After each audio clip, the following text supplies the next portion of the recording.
Good morning, ladies and gentlemen. Welcome back to the Shadow and Sun Show, and welcome back to another episode of Why We Play the Game.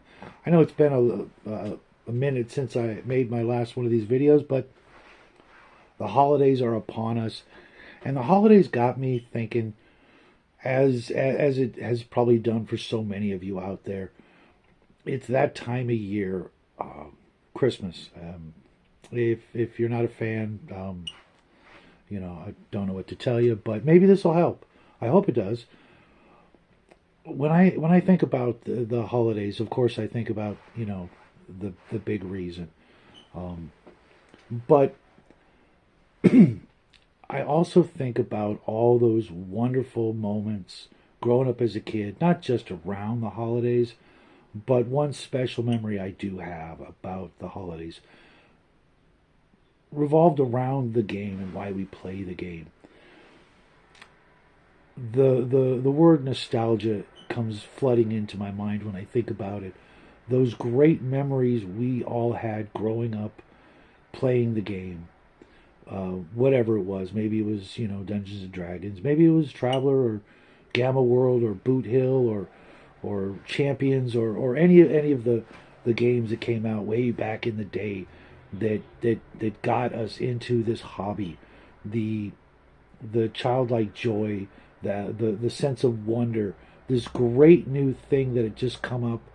At least for me, I mean, I started pretty young, but I remember the times when lots of my friends and other acquaintances at the time were just getting into this hobby, this brand new thing that just sprang up out of nowhere that allowed us to continue using our imagination, to go on these incredible adventures and play these incredible games with our school chums and friends and neighbors and family. And that is one of the reasons I think a lot of us still play this game is that sense of nostalgia. We remember what it was like back in the day playing this game and wanting to get back to that feeling, that immense joy we found in this hobby. I wasn't one of those kids that was bullied for playing it or even really bullied at all. I was quite lucky. I mean, there were a few instances, but I've never let any of that make me who I am. I never regretted much of anything. I've been very blessed, and this game has been one of the biggest blessings of my life. If you summed it all up, I wouldn't be here today. I wouldn't be the man I am. I would have been, probably dead a long time ago, to be brutally honest. Not to bring this show down, bum you guys out or anything like that. But many of us, have this game to thank for who we are and get us out of those troubling times we went through. And for me, it was always there. And my good friend Hungar, he's got a great attitude about it. He lives every day like he's still a child. Um, don't take any offense to that whatsoever, anybody, especially you, Hungar, because I know you won't. Um, we still enjoy the hell out of this game and this hobby, and still go at it with that sense of wonder that for most of us comes from the nostalgia of playing it for the first times, not knowing what was behind that next door, not knowing what was in that treasure chest, not knowing if we were going to make it out alive because we were surrounded by monsters everywhere we turned. The dragon was chasing us down, undead aplenty, all those phenomenal things. Our good friend Max, he tells a wonderful story of coming home from a game, riding his bike, looking left and right, looking out for those giant ants, and thank God they didn't get him. Right, folks? Where would we be without Max? Um, and that is the exact spirit of what I'm talking about. That feeling we all are looking for when we're chasing after this particular dragon, going into this hobby, trying to get back that feeling, that first high, as it were, of playing this incredible game. And maybe for you it wasn't Dungeons and Dragons. That's cool. I'm happy for you because there are so many good games out there that don't have to be fantasy. They don't have to be Dungeons and Dragons. If your first game was something other than D&D, that's great. That's really, I can't imagine what that would have been like. It must have been, amazing when all your friends are playing D&D, but you got this other game, this really cool game that just came out that nobody's playing, and it's your secret little treasure, your go-to game when you and your friends get together on Friday night or after school or on the weekends, and you got to play this great game, and now you've grown up and you've moved on to God knows what other game or games because there are just so many out there. And now is a great time to get somebody else started.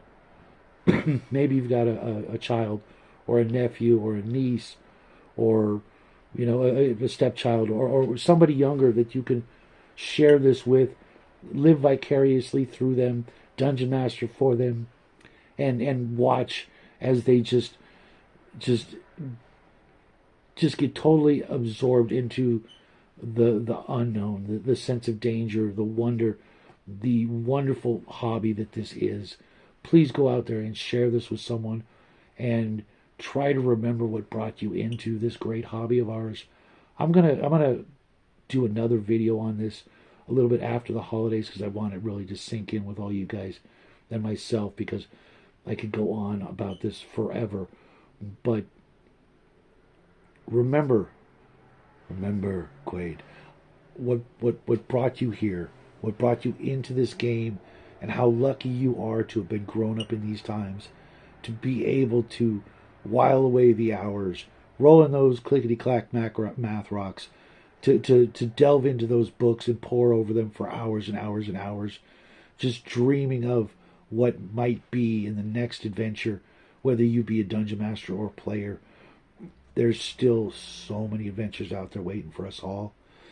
And what better way to enjoy those adventures than to share it with someone who's never played before or who's maybe played with a bad DM, and God knows there's a lot of them out there.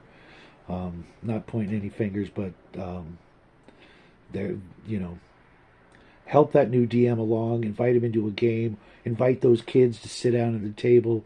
They're on vacation. Instead of, doing this all vacation long, say, hey, come to the table. Let's try something new. Check this out. What do you want to be? Who do you want to be? Let's roll up a character. Let's play a game. Let's go to that other world, that new world, maybe an old world. It could be somebody else's creation. They're never going to know. They're not going to care at the beginning. Maybe later on it'll matter, but you can bring them into the hobby at least for a little while. Maybe they won't like it. Maybe they'll love it. Maybe they'll grow up to be just like their uncle or their aunt or their dad or their mom or be the next generation of gamers. It all starts with us sharing this with the next generation because that's where the real shortage is, guys. The shortage of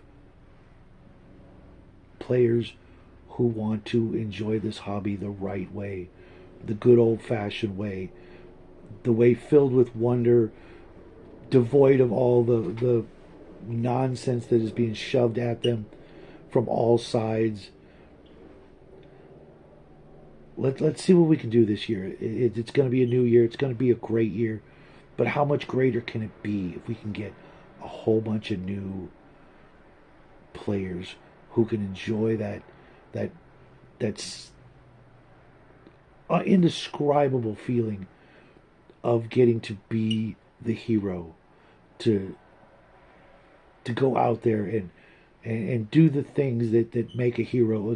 Because chances are they may never get the opportunity in the real world, but in the game world, the sky's the limit. So until next time, folks, remember, it's never too late to have a happy childhood. Love you guys. Merry Christmas. And I will see you real soon.